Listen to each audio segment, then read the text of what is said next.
Good.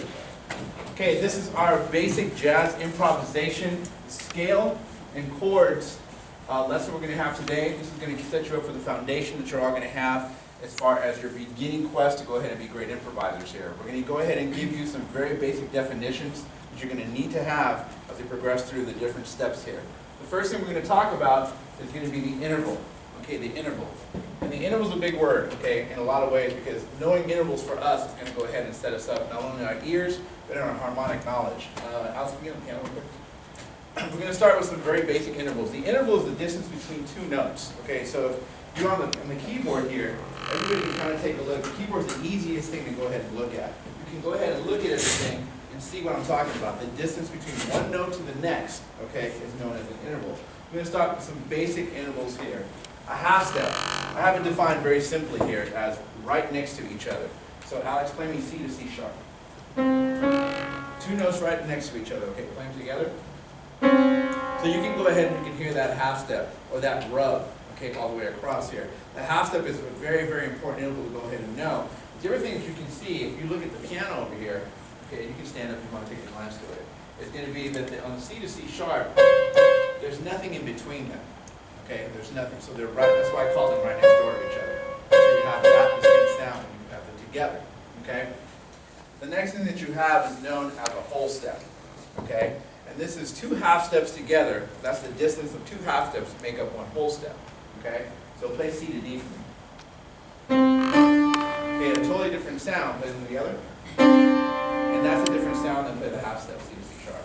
Okay, so we can all hear that, right? You hear the difference there. Now, one we call dissonant for the half step. A dissonant sound. You hear me talk about that in jazz band things when the harmonies are tight. What we call consonant when we play C to D. We have an open kind of sound there. Now, the difference here is when you go C to D, you can see that C sharp is in between both those notes. So if I played all three, okay. Now the difference here is that you have two half steps. So C to C sharp is a half step. C sharp to D is a half step. So like I said before, two half steps equal one whole step. Alright? Does everyone understand that? Yeah, that's pretty basic stuff, right? But it's very important to go ahead and know what that is. The next thing is going to be the triad. Okay? Composed of three notes. Now many of us are in concert ensembles and things like that. Even in jazz band, we have things for our triads. Play me C, E. You're all familiar with that, yeah? Okay? That's your very basic 1, 3, 5 type of thing. Put them together. So 3 is a chord, a triad is a chord composed of three notes essentially. Hence this tri here, the tricycle and things like that. Okay, so that's a very, very basic fundamental thing here. So in review, the interval is the distance between two notes. The two basic intervals that we've gone ahead and listened to right now is a half step, which is again C to C sharp, another example. Obviously you can do this on any note, or C to D, which is a whole step right there. Okay? We're going to transfer this over here to what you guys love, which is scales. Okay? So we're going to start with a very basic premise of the major scale. Let's review intervals, okay? And how the construction of a major scale is. I have this written out for you in treble clef and for our trombones and bass players and things like that, and bass clef as well. Okay? So let's start with things, okay? Let's play our basic C major scale.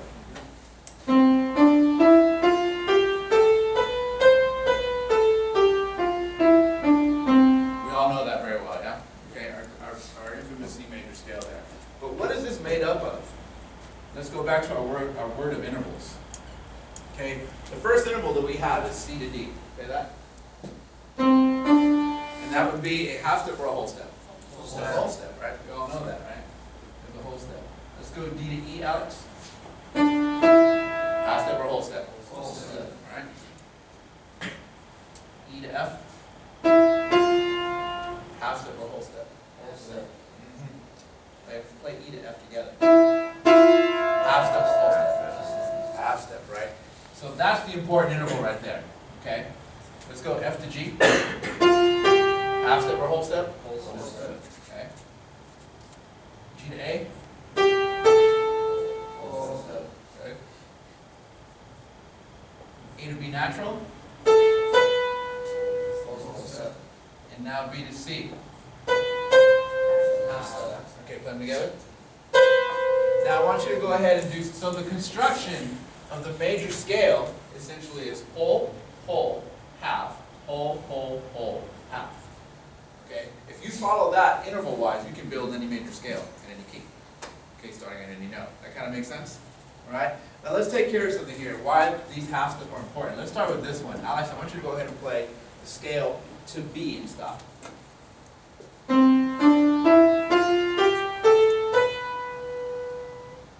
know it, right? Okay, you all want this to finish. The last step here is called what we call the leading tone. That's what that is called. Okay, why is it called that? Go ahead, do it again. Because it leads you to, let's see, to the resolution. Okay? We used to have a game in school. So at Northridge, we had the pianos up, and everybody, there was a piano that sat outside the practice rooms. And everybody was practicing in the rooms. They'd do the same thing, but too. Somebody would go by that and do that and walk away. 9 times out of 10, it'd have to be somebody that come out of the practice room and play C. Just to go ahead and finish the scale. So that's the leading tone there. Okay, so that's what's very important. Okay, so major scales. Okay, how does this all work? That's one thing you're going to have to go ahead and know. We're going to move on. Let me see you how this all comprises. The next thing we're going to learn is the Mixolydian scale.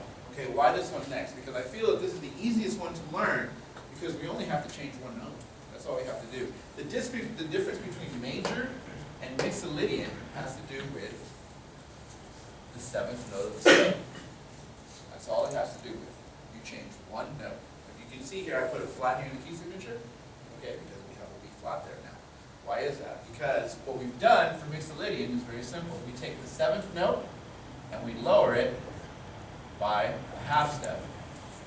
There's that interval situation again. Okay, so play that for me, please. 5 seconds. Everybody hear that? Okay, and that's the difference of one note. We can all do that. We've all have. Okay, we can all basically do that. So the difference between major and Mixolydian, okay, has to do with one note. The 7th degree of the scale will be lowered by a half step. Okay, everybody understand that? Okay. So that's pretty basic there, right? Does anyone have questions so far? Anything? Nothing is too dumb. You all good? Okay, let's go to the next one, which is Dorian. Okay? Dorian is going to go ahead, now that we know that, we're going to go ahead and change one more note. And essentially all we're going to do now, we've already changed the 7th, we know that, but we're also going to change the 3rd note of the scale. We're going to do the same thing, we're going to lower it by a half step. That's all you're going to essentially do. So play that for me, Alex.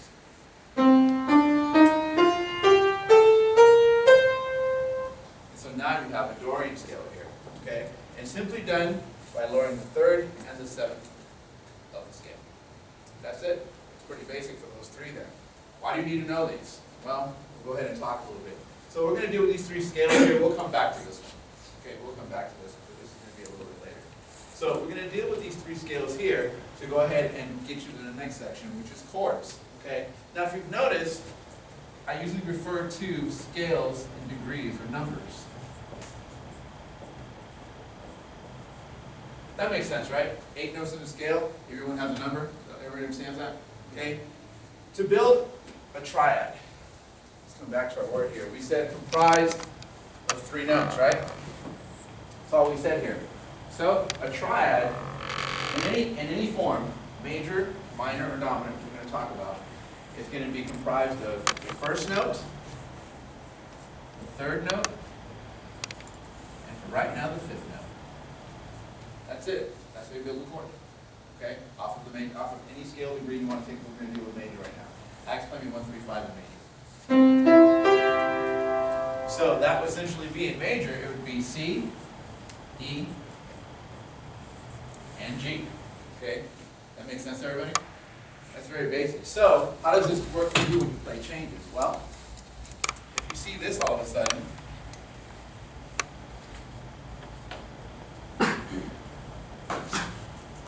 you know what chord you're dealing with now, don't you? See that? Hector Barros, understand? C major 7th, right? Okay, so you have C major 7th. So you know now at least what the first 3 notes are, yeah? Okay? So that's pretty simple there, all right? But you have this 7th here, right? It's sitting there. What do you think that you need to go ahead and do with that? Add the 7th, right? Very basic. Now, it's all pretty basic if you think about it. So you're going to add this the seventh, okay? Now add on top of it. So to our triad, we're adding playing individually. Triad, and now we've added one more, okay? So now we have a major seventh. So when you see that, you go, oh, I know what that is. You can relate that to your major scale as far as improvisation, okay? Again, this is very basic form. As you go ahead and you expand your vocabulary, you're going to find out that you're probably going to get away from some of these scales, but without these, it's going to be very difficult to go ahead and build on others. Okay? So let's go ahead and go back here. So our triad in mixolydian here, is that going to be called a mixolydian chord, you think? Yes or no? Or do you even know? The name of the chord over here is going to relate to this scale. Is going to be phrased like this, but the name of it will be dominant. Okay, that's what it'll be called. All right, so we're going to go ahead and we're going to take the same deal here. We're going to build our triad, 1, 3, 5, and it won't sound any different than major. It won't. Like 1, 3, 5. It doesn't sound any different because we haven't changed anything. Now let's go ahead and add our seventh that we made different. And now you have your dominant chord. Okay, so when you see C7, put up. You can go ahead and use your mixolydian scale, okay, to make that work. Okay, does that make sense?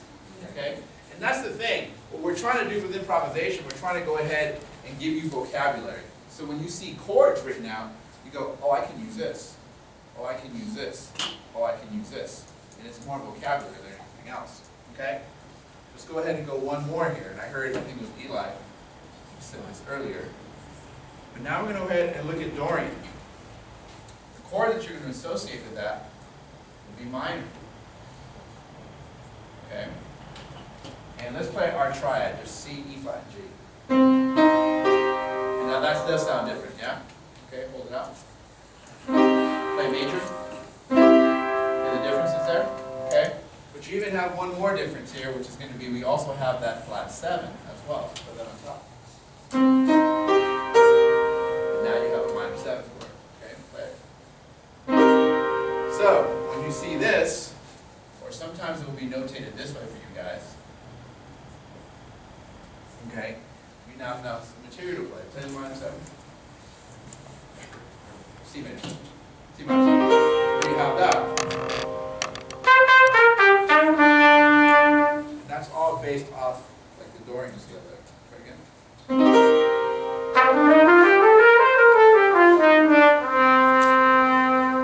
And that fits perfectly over that. Okay? To make that happen. So that's the situation there to go ahead and assess what you need to go ahead, what goes with what, essentially.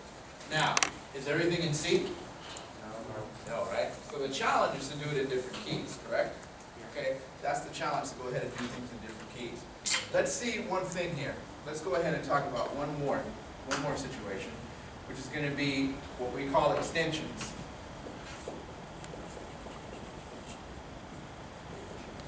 In your music at times, you've gone ahead and seen things like this, right? Or you've seen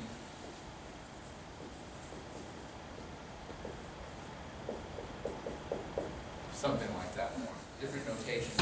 You see those chords like when you're playing changes, and at some point in your life you're like, what is that? You know, kind of thing. It's really not that difficult to go ahead and really figure out. An extension is anything above 7. Anything above the 7th degree. Okay? So our extensions are usually 9, 11, usually sharp, and 13. You're probably going, Mr. Rocio, what are these numbers? What are they? We don't have 9 notes. We don't have 11 notes. Well, yeah, you do, actually. That's for my mathematicians over here. Let's just do this.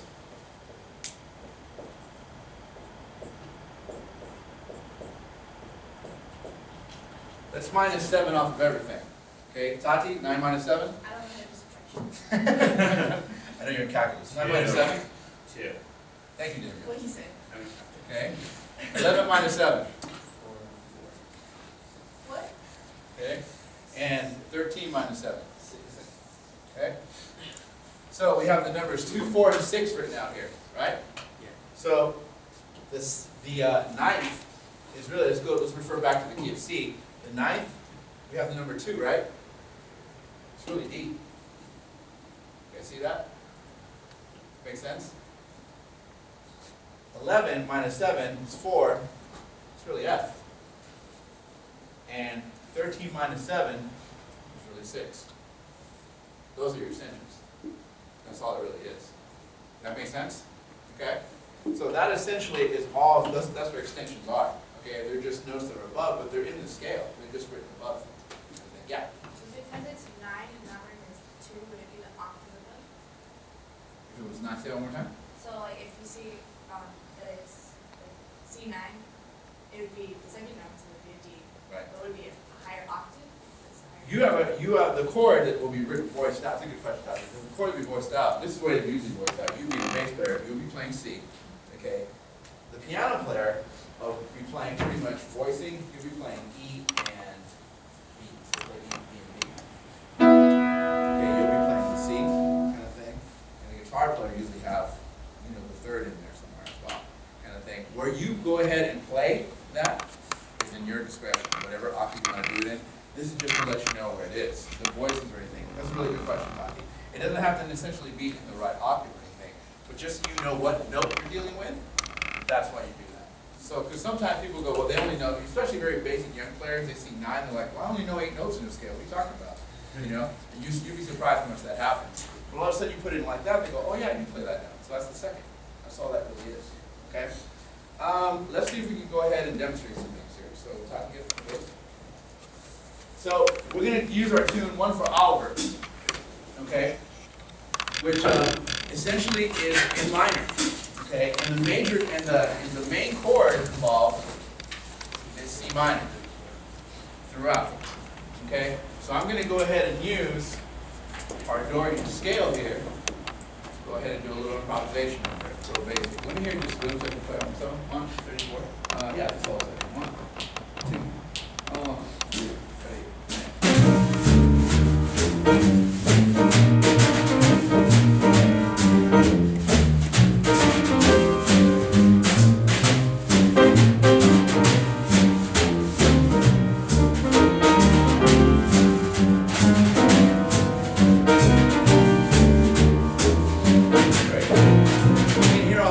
So I'm going to go ahead and just, what's what I'll do first? I'll do very basic, literally the scale up and down. You guys can hear where everything fits, okay? And then I'll even show you what doesn't fit. I'll play some triads up and down. I'll play some extensions up and down so you can hear notes above. And then I'll play a little improv solo. That make sense? Okay, just keep moving. And then we'll bring I'll bring Ryan up here to go ahead and play a little bit. 1, 2,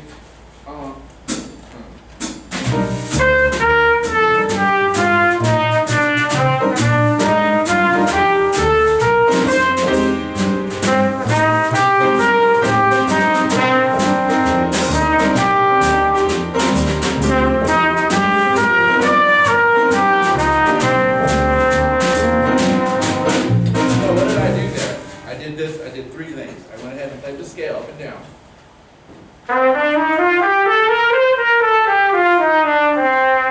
Played C Dorian. Then I went ahead and I played the triad. And then I played the triad plus an extension. I played the ninth. 7th and 9th, excuse me.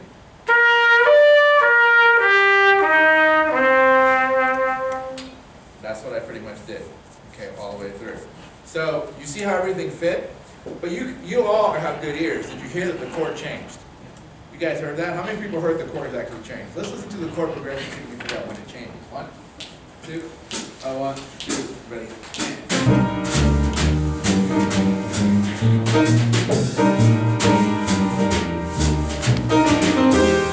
Everybody hear that? Yeah. Here, go back. It's going to change again all the time.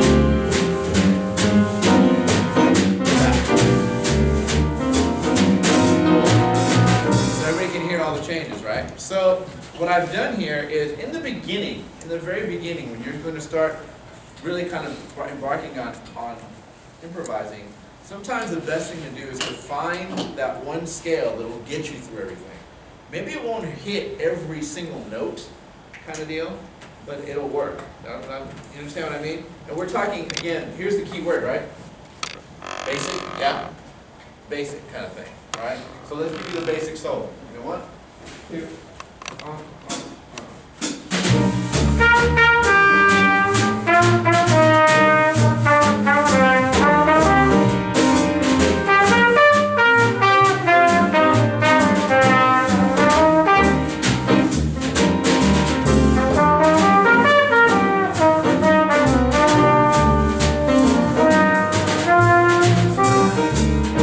Basic solo right there, all the way throughout, okay? Ryan, come up. Yeah. When you're forming a chord in the 1-3 in the triad pattern, Yeah. and if you were to, if you left out the C, can you do a 3-5-7-9? Sure you do. Absolutely. Absolutely. And the voicing actually, the piano player never plays the one or the root. Everybody also know that those are different names, right? The one chord or the one note, the other name for that is root. That's the root of the chord. Okay, so I ever say root, I'm talking about the first degree. He never plays the root. She does. Kind of thing. You know, so he's usually playing 3-7-9 or 7-9-13 kind of thing. So that's usually what he's voicing. Ryan, you got your scale there? C. For you, it's D. Okay, so play me your C major scale starting on D. Come back now. You got your slide. All right, so let's go ahead and play. Ready? Here we go. And 1, 2, and on. 2, ready?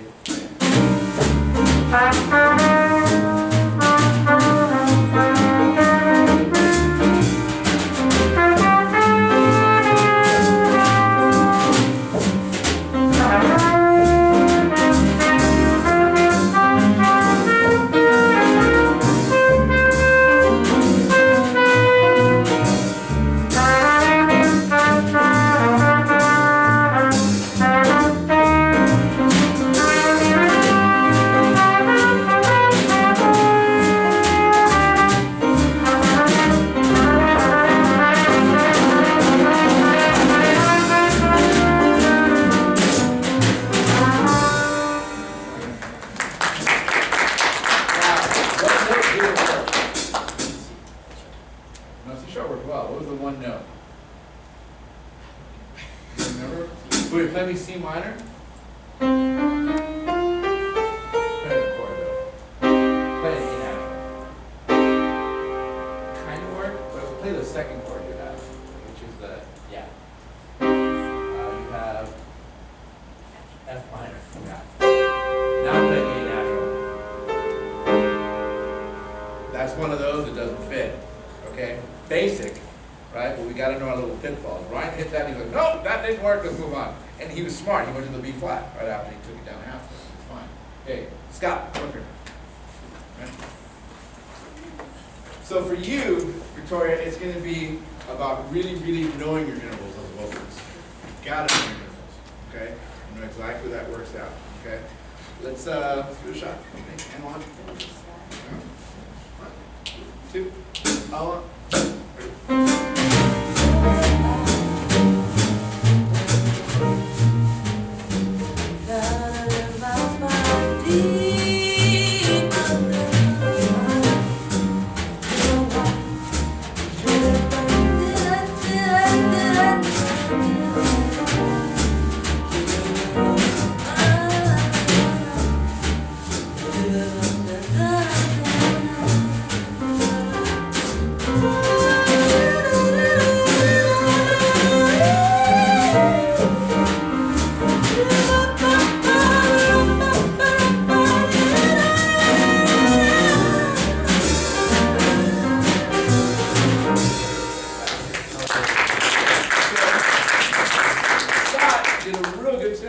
Scott did a real good job with harmony and intervals. I mean, everything was lined up.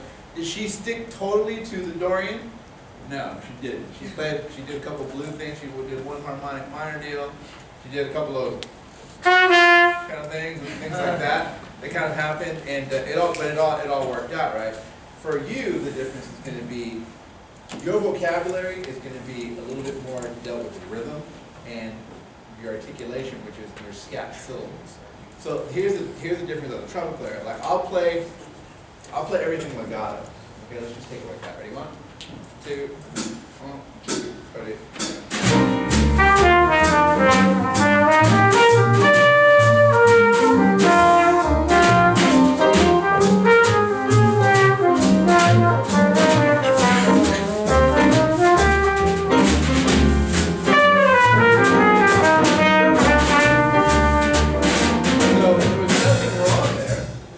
But it was all one thing. And right now, your syllables are very limited, so you sound, so what you have to do is the same thing for me as far as articulation, okay? Let's do it again. Now I'll go ahead and vary the style up and add articulation in a couple of different rhythmic things, okay? 1, 2, 3.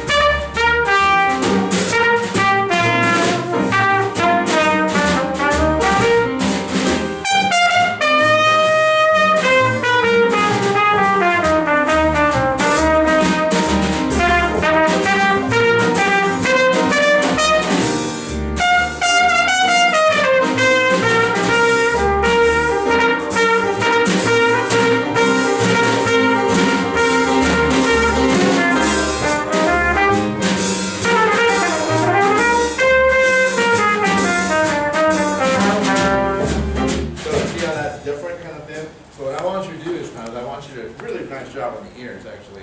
What I want you to do is I want you to go ahead and make rhythm right now. Rhythm and articulation, okay?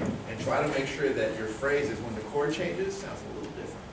Okay, 1, 2, 1, 2, ready.